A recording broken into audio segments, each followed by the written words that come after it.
This is Dan Kapner with Shapiro, Lifshitz, and Tram, and this is a must-know minute.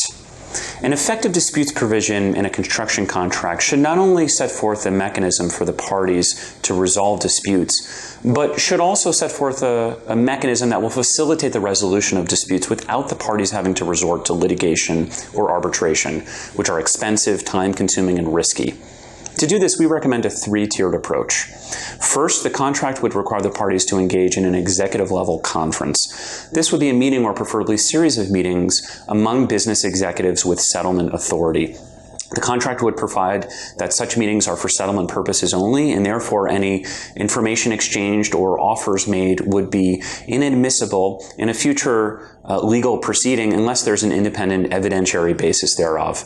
And this would encourage the parties to engage in an open dialogue and make settlement offers without a concern that such offer would then be admissible if the case were to go to trial.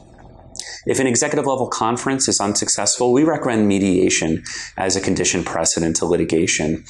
A mediation would be led by a neutral, independent, an experienced mediator, preferably an experienced construction lawyer, and the parties would meet, would present their claims and defenses, and the mediator would engage in shuttle diplomacy to help the parties try and achieve a resolution of the dispute. Mediation is non-binding, it's relatively inexpensive, and it's highly effective.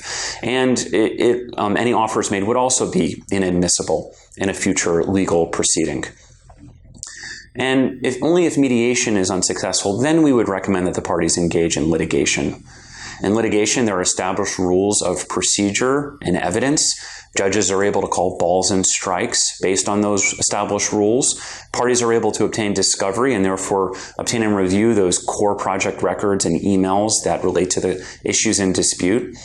And if a judge makes an error of law, which happens at times, judges are only human, then the parties have a right to an appeal. This is Dan Kapner, and this has been a Must Know Minute.